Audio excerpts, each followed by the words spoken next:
very happy to have our own Catherine Babecki talking about cubes, codes, and graphical designs. Take it away, Catherine. Thanks, Sarah. Yeah, so as advertised, we're going to start with all of those words, or all those words are going to show up. But to whet your appetite, this beautiful graph you see on the main slide is called the Hoffman-Singleton graph. It's 6 regular, which means every vertex, if you look very closely, has 6 edges coming out of it. And there's 50 vertices. And this special red subset, there's 10 vertices we've distinguished here, I believe, is a good graphical design in a sense we will make quickly clear to you guys, I hope. So the idea is we're going to find these special subsets of vertices on graphs that are representing our graph well in terms of a numerical integration sort of scheme that is a little loose, but will make a lot of the details hopefully clear to you. So there's sort of 3 prongs to this talk. The first one will be introducing all of these ideas and getting you comfortable with some of the, all of the words I'm going to be using, because I think they are largely things you will have never heard of, given that there's maybe like 3 papers written on graphical designs currently. So unless you've read them, you've probably never heard of anything I'm talking about. And then I'll talk about some actual results I've shown constructively, finding some good, in air quotes, graphical designs. Good is not a math word. It is just my opinion that they are good graphical designs, although I've been told that I shouldn't call my own work good. I should let other people call it good. But I think they're pretty good, at least, yeah. And then lastly, I'll distinguish graphical designs from a handful of other related combinatorial concepts, including extremal designs, maximum stable sets and distance graphs, and also T designs on association schemes. And I'm going to leave out a lot of details, and we're not doing any proofs today. So if you're interested in any of that, check out my paper on the archive, which is linked here. All right, let's get started. So the idea for graphical designs comes from spherical quadrature rules, which is you're looking to find a set of points on the sphere and some weights, real numbers, chosen so that if we take some suitably smooth function f and we average the integral of that function over the entire sphere, it's well approximated by if we had just taken that function, those function values on that set of points, and summed them up with this weight of our choice. And a spherical T design is a special type of quadrature rule where this f is suitably smooth, means that we would like not to have any approximate equality, but actual equality. We would like all of these we would like these points to integrate exactly all polynomials up to degree T. And these lovely polyhedra here, they're vertex sets, if you imagine them sort of embedded in a sphere, are spherical 5 designs. So if we were to take any polynomial up to degree 5 and look at this integral, it is exactly given by the sum over these points with some specially chosen weights. Cool.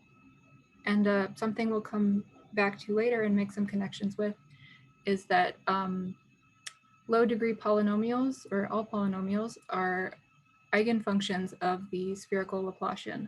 So this is starting to get into like smooth manifolds kind of stuff, which is not really the focus of this talk, but it is where the inspiration comes from. So it's nice to bring it up. So our idea for graphical designs then is we would like to find small subsets of vertices of a graph chosen so that we are representing the graph well in terms of numerical integration, which is not a technical definition. So we'll definitely make this more clear. So for instance, if we were to look here at K44, the complete regular bipartite graph with 4 vertices on each side, this subset in blue is a good graphical design in our definition. It represents the graph well. And we'll come back to this one once we have some more terminology at our disposal.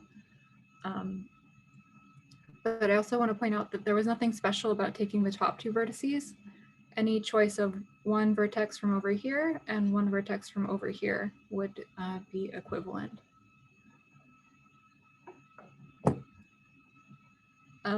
So what do we mean by representing the graph well? There's a lot of air quotes. Eventually we'll get past air quotes and start using solid definitions, but there's a lot of sort of general intuition that's not super precise, but really important for motivating the question. So we would like for sufficiently smooth functions from the graph to real numbers that if we integrate our function f over the surface of the graph, which would mean we're summing up the function values over every vertex of the graph and then averaging, we would like that to be well approximated by the quadrature rule, which in this discrete case would be we're summing up the function values just on the points in our special subset and then averaging them by how many points we chose. So this is, we're taking the special case of equal weights. So it's definitely an option to consider not 1 over size of W here. You could consider some weights AW. We focus on equal weights in this work, and I believe almost everyone else that has thought about this problem has thought about equal weights so far, because we're mostly thinking about regular graphs, and for regular graphs, you don't really expect there to be much like distinguishing factors happening. Everything's sort of nice and regular. But I think probably the most glaring set of air quotes in my above definition is that we've got sufficiently smooth functions on a graph, which is a discrete structure. So it doesn't really make a lot of sense. How could we possibly have a smooth function on a graph? So to introduce this class of smooth functions, we need to talk about the graph Laplacian, which we're going to use the one that's AD inverse minus I, the identity, where A is the adjacency matrix. The ij at the spot in the matrix is a 1 if the edge ij is in the graph. And D records the degrees of the vertices. So for a regular graph, that's just going to be D times the identity matrix. And we're going to take the eigenvalues of this Laplacian and order them by frequency. So this is a little complicated and not super intuitive when you first look at it. So what this is saying is our low frequency eigenvalues are near the edges of this 0 to -2 spectrum. And the spectrum of the Laplacian is always between 0 and -2 in this, for this construction. AD inverse is a non-negative Markov matrix, so its spectrum is always between -1 and 1, and then we just have it shifted with the identity. So we're between -2 and 0. And then we're sort of bouncing back and forth, possibly, through these edges, and as we get closer to the center of this interval, so eigenvalues near -1, those are going to be our high frequency eigenvalues. So we're going to denote the eigenvector associated to an eigenvalue lambda I by phi I. And these low frequency eigenvectors are going to be our classes of smooth functions, which are more similar across vertices, which are more similar. So I'm going to show you what I mean by this. Oh, go ahead. Just the question in the chat there, Vasily asked, what do you mean by frequency? I think that's a good one for all of us to know. So frequency is sort of analogous to a smooth manifolds sphere sort of a thing, where if you're thinking about like a Fourier series expansion of a function, the low frequency parts are like, you know, cosine theta, sine theta, cosine 2 theta, sine 2 theta. And then as you move up, so the higher frequency terms are going to be further out in that expansion. So by, low frequency, what I mean is it's sort of just the definition is that it's going to be closer to the edges of the spectrum. What that means is that it's going to be smoother across the structure of the graph. There's not really any, like, to my knowledge, like super like super serious, super clear definition of what frequency means, other than this is what we're calling it, and it's going to have the properties we're looking for. But the analogy is from the smooth setting on spherical quadrature rules, where you're looking to integrate low frequency eigenfunctions, which are those polynomials. Does that help?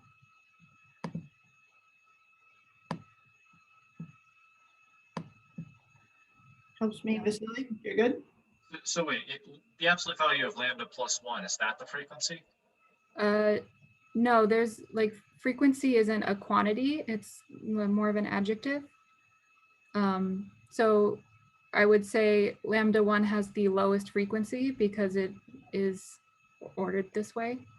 So for instance, if I had an eigenvalue of like minus 0.1, that's fairly low frequency because it's near the edges of the spectrum. If I had an eigenvalue of minus 0.18, that is still fairly low frequency, sort of qualitatively, but it's higher frequency than our minus 0.1 because it's a little closer to the middle. And if you have an eigenvector with eigenvalue -1, that is sort of the highest possible frequency. Yeah, it's not a quantity with a measure. And this ordering is just sort of telling you in math symbols what I mean by this interval I've been talking about. So the eigenvalues are going to be lower frequency if they're close. This is just math symbols for saying an eigenvalue has lower frequency if it's closer to the edges of the 0, -2 spectrum. Does that make sense?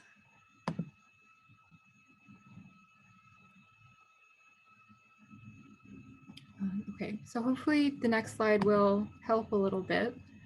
So here is the contiguous United States graph, which means, what this means is I've got a vertex for every state in the continental US, and there's an edge between states if they share a border. So this is like probably California or something, and this is probably Maine, something like that. Texas is maybe down here somewhere. So we can construct the Laplacian for this graph and look at its eigenvectors and order them by frequency, as I described on the previous slide. This is a representation of the first eigenvector by frequency.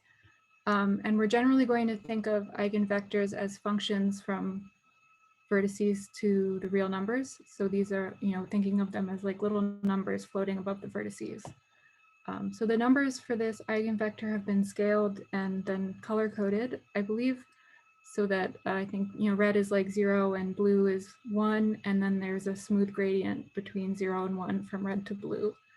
So we see that these states, as we pass across the geography of the United States, which is sort of the geometry of this graph, our eigenvector is varying very smoothly across the geometry.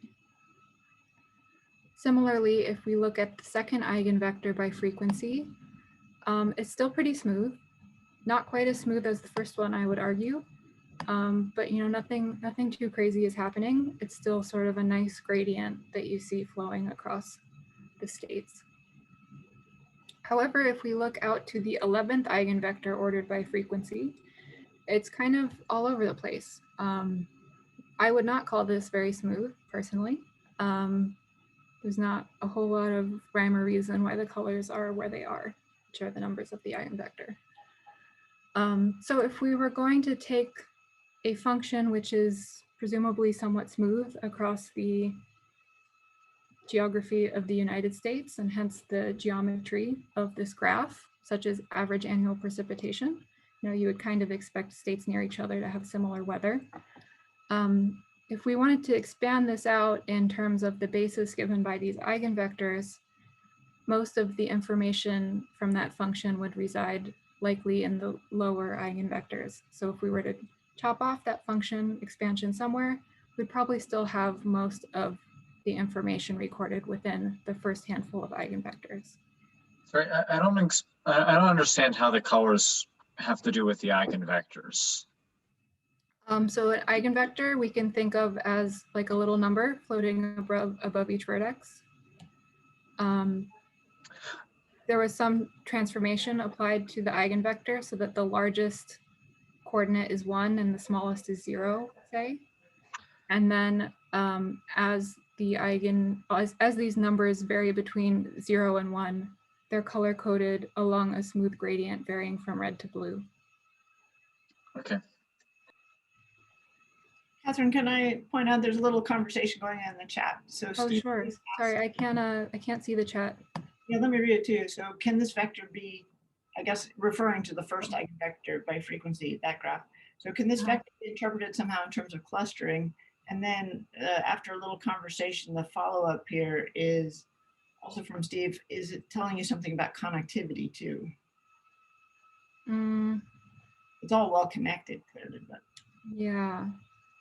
I don't know all that much about like spectral properties of the Laplacian in terms of this ordering. Usually when people talk about spectral stuff for the Laplacian, it's in terms of you just order it from like lowest to highest, and then the the ones near the edges are telling you about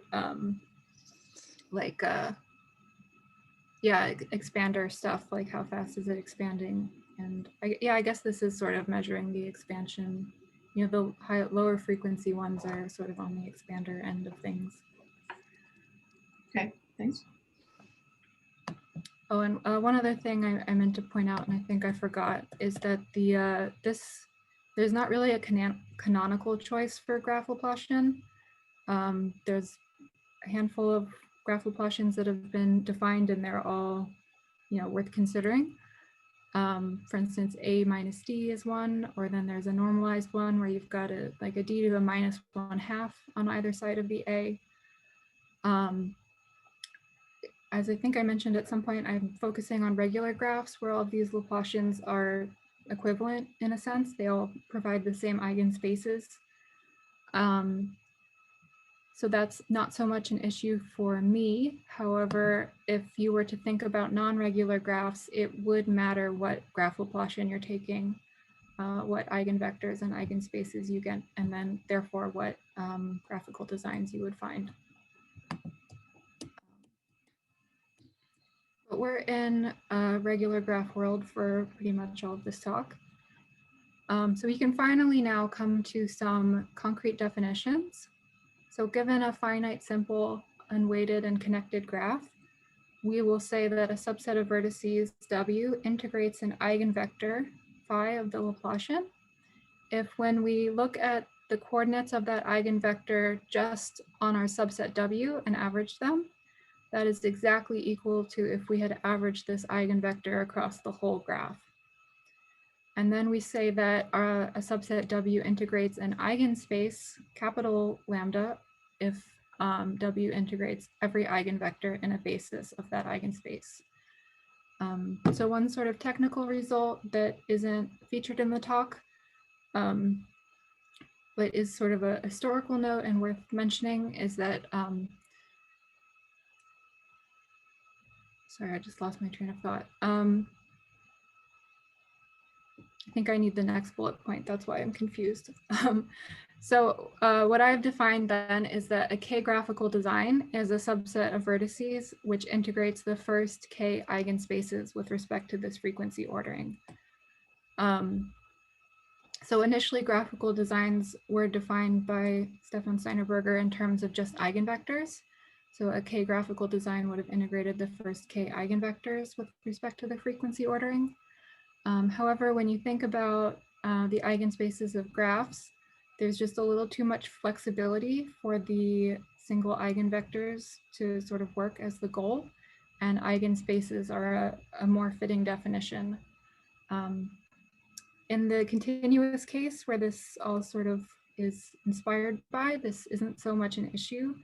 There's a sort of a folklore result that if eigenspaces far out in the ordering of a smooth operator are never too fat.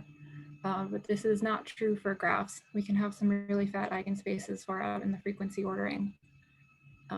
So we have to be mindful of that multiplicity. So now that we have a definition of a graphical design, it is a subset of vertices which integrates many eigenspaces in order by frequency. So we're kind of thinking about this in terms of numerical integration. So ideally, we want to find small subsets that integrate many eigenspaces. To that end, I've defined something called efficacy, so we're sort of taking the ratio of how many vertices do we need in a subset over how many total eigenvectors does it integrate in those eigenspaces. Yeah, this says that all out in words. So we've taken our eigenspaces and ordered them by frequency. If our subset integrates the first k eigenspaces, then its efficacy is size of the subset over total number of eigenvectors among those integrated eigenspaces. So let's see what all of these words mean in an example.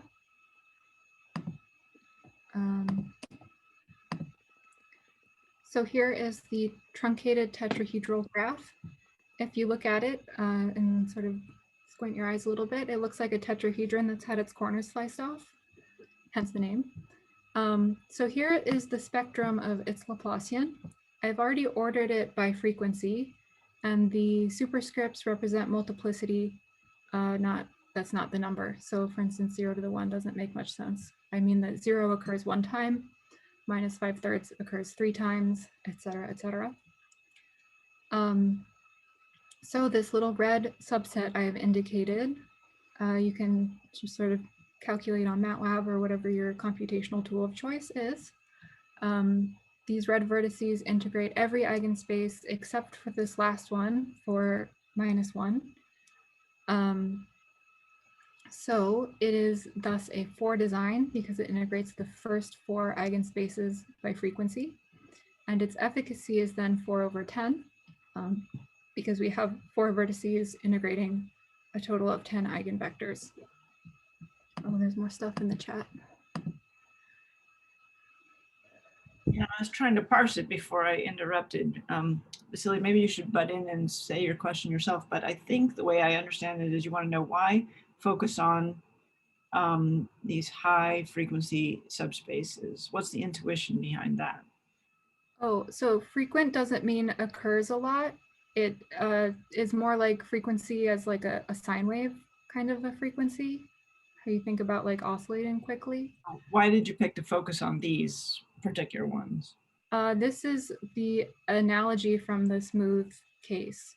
So the spherical T designs are chosen to integrate the first T low frequency eigenspaces essentially.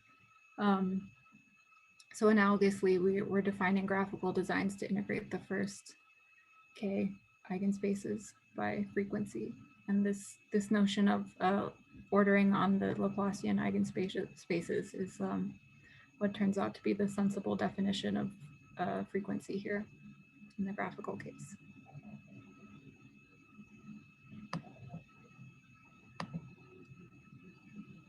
Any other questions here? This is a good place to pause because I believe this ends the introduction and definitions phase, and then we get into some results. So can you make an analogy here between like the way that you would do some sort of spectral analysis with PCA? So like, are the higher frequencies like finding your big principal directions in some way? I don't know enough about PCA, I think, to answer that. I've only briefly recently learned what it is. So I'm not sure I can answer that one. Okay, no problem. Thanks. Yeah, thank you though. Steve, I think you should think of that picture she showed of the United States. So the low frequency things are these smooth functions, right? Mm-hmm. So that's what she's trying to integrate. She's trying to integrate as many of those as possible. The smooth function, the nice smooth functions. Okay. Later, when you have a lot of oscillation, it doesn't matter whether you can integrate them so well or not. It's like the analogy with the polynomials, right? If you're trying to integrate low degree polynomials. Okay. Stefan, do you have a comment on this frequency since it's coming up a lot? Right. Can you hear me? Yeah. Okay. So I mean, this is Sobolev-Lebedev quadrature. So this is it's quite like, okay. The main idea is the following: you try to measure the weather, You have 10 weather stations that you can distribute over the United States. The question is, where do you put them? And once you start looking at sort of local weather fluctuations that only occur in Idaho, this is so specific and I would say this is so fine-grained that you can't hope to capture such tiny fluctuations with just 10 weather stations. The best you can hope to capture with 10 weather stations is sort of big weather trends that affect multiple states at the same time. And in a continuous setting, this is sort of a great insight of Sobolev, that this is a good idea to produce these objects. The idea is you have limited amounts of ways of getting information. You want to get the low frequency stuff. The high frequency stuff you can never get anyway. It's sort of a lost battle to begin with. So you work where you can do things, I guess.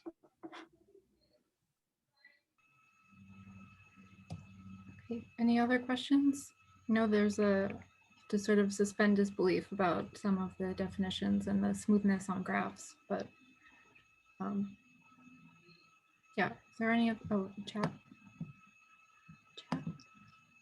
Is the constant function one of these eigenfunctors?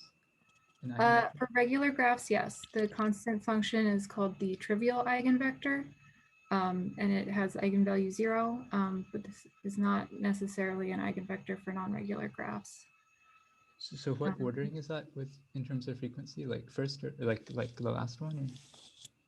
Or, Sorry, can you ask the question again? like how is this ordered in terms of frequency? The constant function. Oh, it is lowest frequency because it's so smooth that nothing changes anymore. Okay.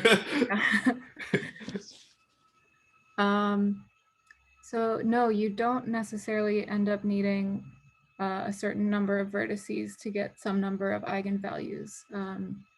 In fact, we'll find some graphical designs that do quite well in just a moment in that respect, I believe.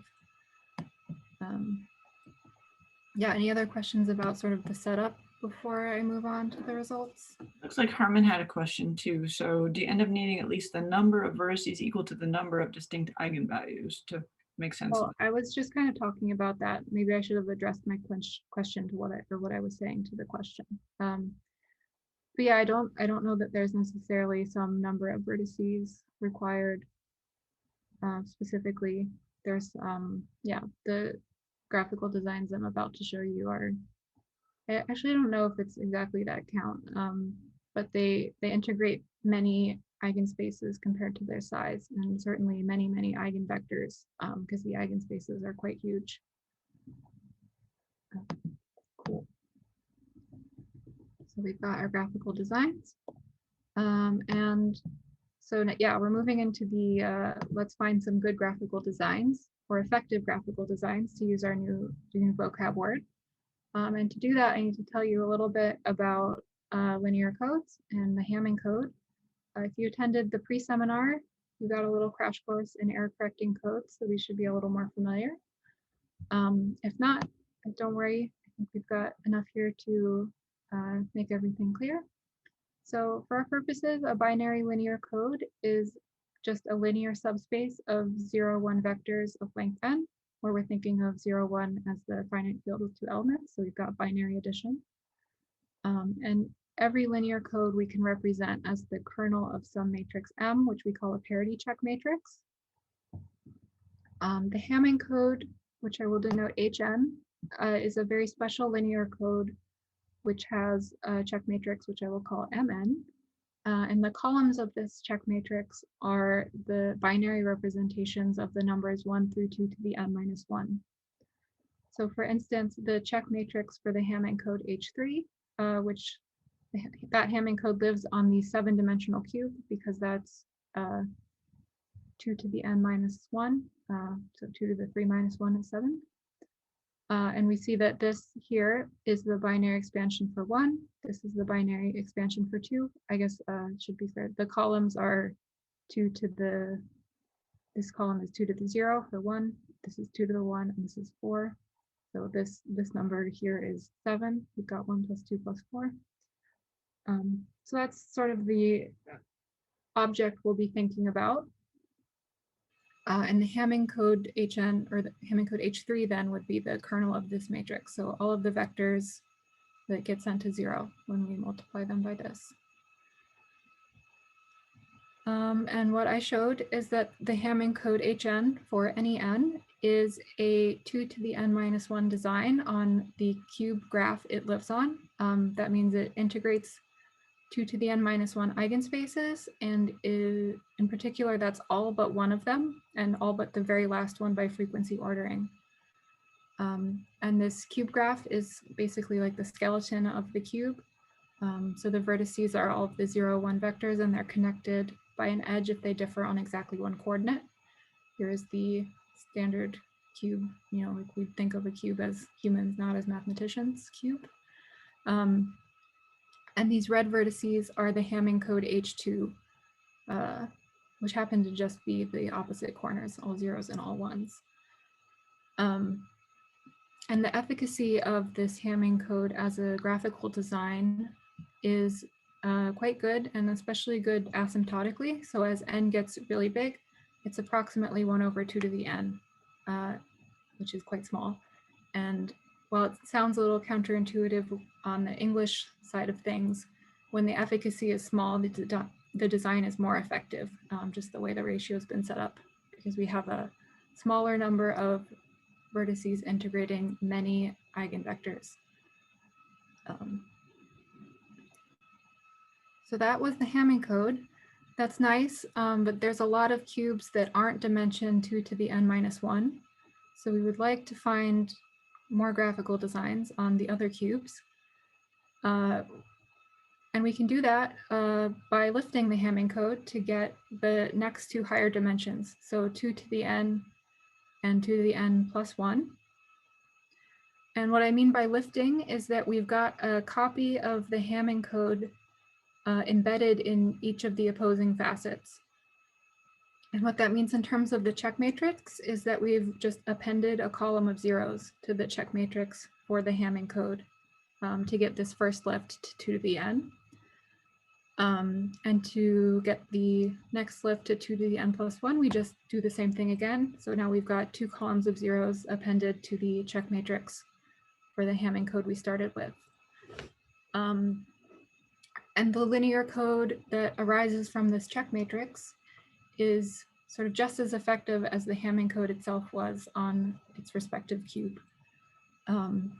So again, our efficacy is a number with a lot of 2's and n's in it that as n gets really big is approximately 1 over 2 to the n for both of them. So both of these designs only miss the very last space by frequency ordering. So sort of a unofficial corollary to that is that if we were going to find a more effective design on these cubes, it would have to be a smaller subset because there is no way to integrate more eigenvectors unless you take every vertex, which is not the plan. Taking all the vertices isn't an option. And we can't push this any further though, unfortunately, without losing some efficacy. So then the idea was, well, what about going down in dimensions? And we can do that, but also with a slight loss in efficacy. Not asymptotically though, we still do well if you look as n gets really big.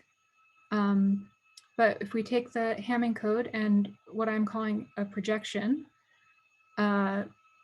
which is we drop the last column from this matrix. So it is just the binary representations of 1 through 2 to the n minus 2. It stops here at 6, for instance. That design integrates all but the last 2 eigenspaces by frequency. Yeah, and if you look as n gets really big, that's still approximately 1 over 2 to the n. Unfortunately, I don't have a cute picture of that one. The first cube where it would be worth talking about is 6-dimensional, and that's very large. I don't have it in me to text that up. Just a fun fact about the projected Hamming code. It is, I believe, not a thing that coding theorists care about. I came up with it because I misread what the textbook said. I thought I was doing the punctured Hamming code, which is you drop a column from the generator matrix, which is another thing, another way you can describe linear codes. But it turns out that this is not that. But the projected Hamming code is a very good graphical design. So some mistakes are good to make. So that's all of my cube results. And now we're going to talk about the fact that graphical designs really are sort of their own distinct object, which is worth saying because they're quite new. I think the first paper Stefan wrote about them came out in maybe like 2018 or so.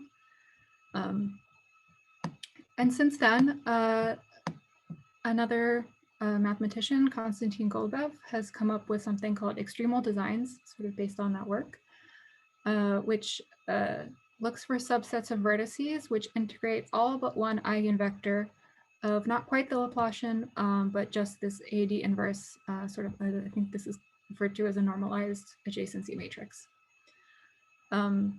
So the way that the eigenvalues are ordered in this section is just in decreasing, like, yeah, just like less than or equals to. But what that means for us is that generically we're going to expect our high frequency eigenvectors in terms of, you know, our graph Laplacian, how we're thinking about that stuff, to occur somewhere in the middle of the way these are ordered. So lambda 1 is always going to be 1 here and, excuse me, be the lowest possible frequency. Lambda n is the eigenvalue closest to -1. And unless you've got some sort of special graph stuff happening, you would kind of expect that to be near -1. So we want to, so that's sort of our setup for these extremal designs. Here's an example of one. So the graph you see here is the Peterson graph, also known as the Kneser graph 5-2. So the vertices are all the 2 element subsets of 5, and they're connected by an edge if the subsets are disjoint. And a nice consequence of the Erdős-Colorado theorem that Golubev showed is that if we take these maximum stable sets of vertices in these Kneser graphs, they are extremal designs, so they can integrate all but one eigenvector. And sort of translating that into the work I've done, that means all but one eigenspace due to the multiplicity issue. So the way all of that was reached was through some sort of more classical spectral graph theory, extremal combinatorics kind of stuff. So a couple of definitions and background stuff, and then we'll get going on that. So the stability number of a graph, we're going to call alpha of G, is the maximum size of a stable set, where a stable set is, you may have also heard it called an independent set or a co-clique. It's just a set of vertices that share no edges. And you may have also heard stability number called independence number, or possibly some other names.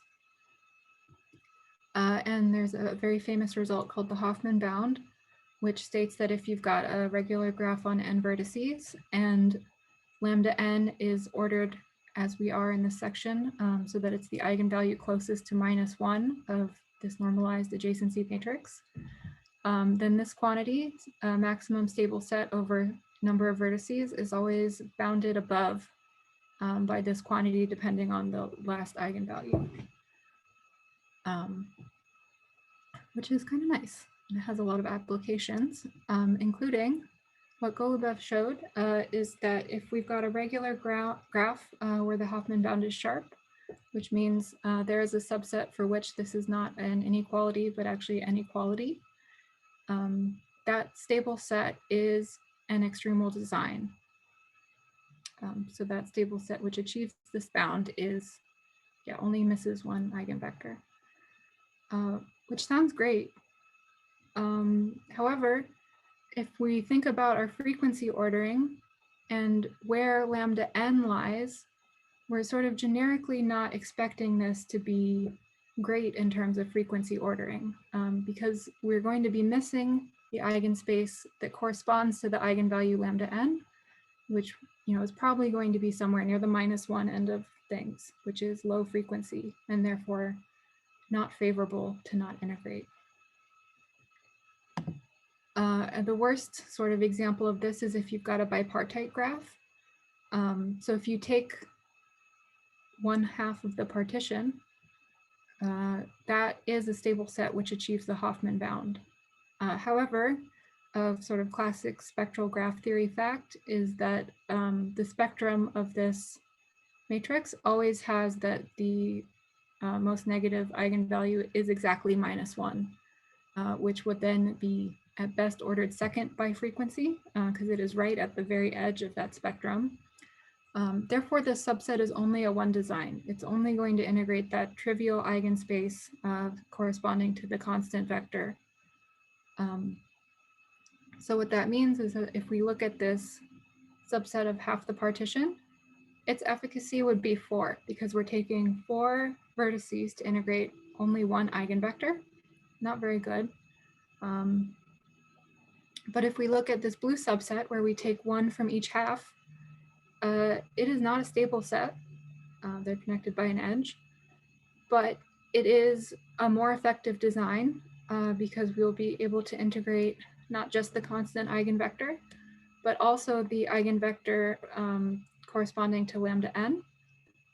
And for the complete regular bipartite graph, there's only 3 eigenspaces, sort of the trivial one, the bipartite one, and then a big fat one corresponding to everything else. And you can never have a proper subset of vertices integrating all of the eigenspaces. So that's sort of our best hope. It's our optimal design. Yes, you could, for a regular graph, always achieve an efficacy of 1 by taking a single vertex, which would then integrate the single trivial eigenvector. Yeah, that's always an option, although it is not a very exciting option, and you hope that you can do better. Although with non-regular graphs, you don't even have that guarantee because there is not necessarily a constant eigenvector. So this is sort of one example of how our extremal designs and the graphical designs ordered by frequency are not necessarily giving us the same sort of good objects. On sort of a similar note, Golubev made use of the Cheeker bound for graphs stated here. So if we've got a connected d-regular graph, then the minimum over non-empty proper subsets of vertices. So we've got size of the vertex set, and this is number of edges going from the subset to outside of the subset, divided by some other numbers. Is always bounded below by 1 minus the second eigenvalue ordered in this frequency. So it's the second largest eigenvalue. And yeah, Golubev showed that if we've got a graph where the Cheeker bound is sharp and a subset realizing that sharp Cheeker bound, then that subset is extremal, only misses 1 eigenspace. But however, that 1 eigenspace we're missing is the one corresponding to lambda 2, which is again generically going to be, we would expect, kind of near the 1 end of the spectrum and hence lower frequency. Not ideal. I don't have a cute example for this one, but I think the cube graph gives one. If you take like the slice of vertices that have exactly 1, 1, and the rest of the coordinates are all 0, I believe that is a subset for which the Cheeker bound is sharp, and that is not the most effective design as you get into higher cubes, or really higher dimensional cubes. Yeah, so generically we would expect, or so far these extremal design constructions are not generically going to play well with our ordered frequency for graphical designs. Another sort of related object that's come up, sort of seems on first glance, well, maybe these are kind of the same things, are T-designs and association schemes. So I need to tell you what an association scheme is really quick, but they're sort of a very technical, complicated combinatorial structure, just like very highly regular. So I'm not going to give you a full definition. I'm going to sort of give you an overview by looking at the N.K. Johnson scheme. So here's a picture of the 5-2 Johnson scheme. I put extra loops here I fixed this and they've gone away. There's supposed to be a blue loop on every vertex, not just the outside ones.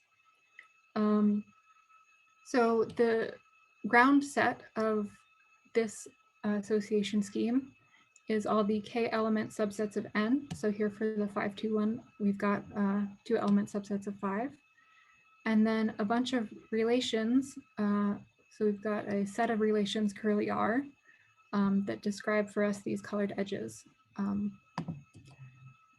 So for the NK Johnson scheme, 2 of these subsets are ith associates, which means they're in the ith relationship class if their intersection has k minus I elements. So for instance, we've got these blue loops, which should be at every vertex if because the intersection of A with itself is going to be 2. So k minus, which is k minus 0. So they're in the 0th relationship class. If we look at, say, 3, 5, and 3, 4, they differ on exactly 1 element. So they're going to be in the R1 relationship class. And then if we look at, for instance, 3, 4, and 1, 5, they're totally disjoint. So they're in R2. If you look just at the first, say, if you look just at the red edges, you'll notice that that is the Peterson graph, also known as the Kneser graph 5-2, sort of hiding in this association scheme. Oh, too far. And each of these relations, we can then get an adjacency matrix from them, like with any graph where we've got a 1 if the edge is in the relation and a 0 if not. So we're sort of like stratifying all these edges on the complete graph into different classes. And here comes a sort of technical slide. So we can take these adjacency matrices DI for each of the relationships, and they form a semi-simple associative and commutative algebra, which is called the Bose-Mesner algebra. And because of all these nice properties, we have a unique basis of primitive idempotent matrices, J0 through Jn, which are not necessarily ordered. And these matrices Ji, or Jm, are the eigenspaces for these adjacency matrices. And so, yeah, this set of matrices, or column spans, are the eigenspaces for each and every one of the adjacency matrices. So it's kind of interesting. They all share the same eigenspaces. So for a subset big T of the numbers 1 through n, and we've got an association scheme X and R, a big T design is a subset of vertices, or a subset of the ground set, which you should think of this as saying our subset integrates the eigenspace Jm for every m in our index set. So I didn't get into that with all of the graphical design stuff, but if you've got a regular graph, essentially the condition that you integrate an eigenspace is that the if you do a product like this, it's 0, with the columns being the eigenspace eigenvectors. So morally, you should read this statement as a T design is a subset of the ground set which integrates the eigenspaces indexed by T. And if we can add some additional structure to our association schemes and call them cometric, which does put some ordering on these idempotents. And then a little T design is a set of the ground set which sort of integrates the first T eigenspaces in this cometric ordering. So what I showed is that this T design ordering and our graphical design ordering do not agree with each other. So for instance, if we take the 8-3 Johnson scheme, where our sort of vertex set is all of the 3 element subsets of 8, and we think about the graph that's only got the R2 relationship class as the edges. The most effective graphical design on this graph is not a T design for any value of T. So that's sort of a upsetting thing. You know, you would like this, or maybe you wouldn't, I don't know, I'm glad that they're different, but maybe it would have been nice if these graphical designs had sort of boiled down to a previously known object, but they are in fact distinct. And another way they are distinct is if we consider the Hamming scheme. This one is also not the slide I thought it should be. It should say Hamming scheme right here. This is the 3 Hamming scheme. So the ground set is all of the, the vertices of the 3-dimensional cube, basically thought of as 0, 1 vectors. And then we've got an edge between them if they differ, an eye colored edge if they differ on eye coordinates. And the Hamming code, as we mentioned before, is a graphical design which only misses 1 eigenspace. However, it's a T-design which misses about half of the eigenspaces. So we've got a very different sort of efficacy situation happening. Our Hamming code is much better as a graphical design than a little T-design. I'm like 1 minute over, but really quick. I think I promised showing that graphical designs are not maximum stable sets. So I just want to point out that, it was on that slide right there. I'm all over the place. This optimal design, this most effective design on the 8-3 Johnson scheme, is not a stable set, let alone a maximum stable set or a stable set in some distance graph.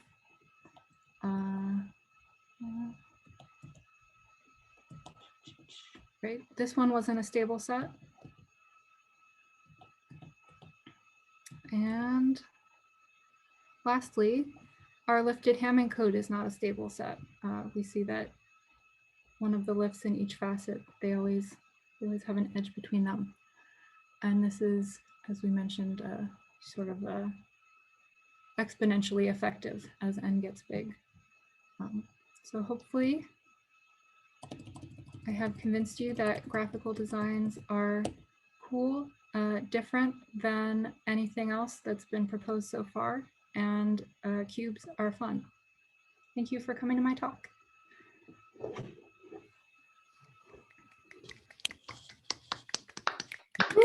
Thank you very much. Stop your screen sharing so you can see us all clapping here. Yeah. Great. So I'm sure there are some more questions. There have been quite a few in the chat. Actually, at the end, Catherine, you should definitely save the chat because lots of good stuff. But open the floor for questions.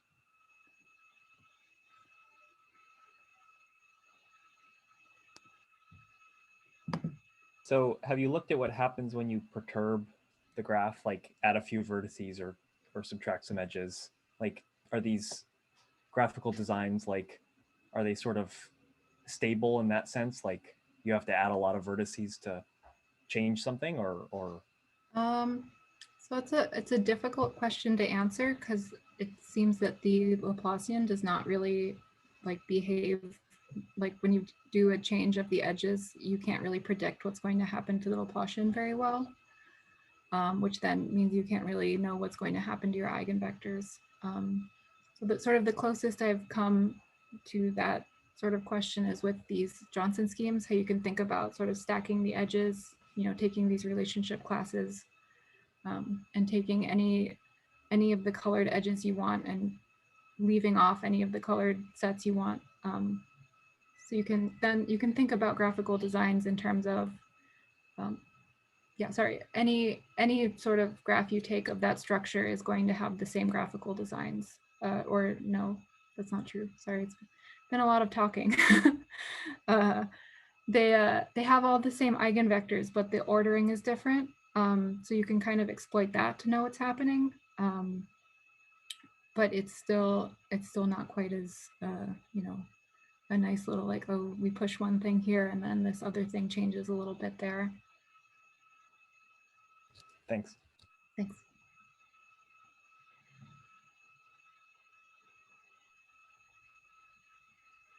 All right, well, if there are no more questions, then let's thank Catherine one more time. You can put in a reaction or a little something in the chat. Very much. Thanks, everyone. Woo!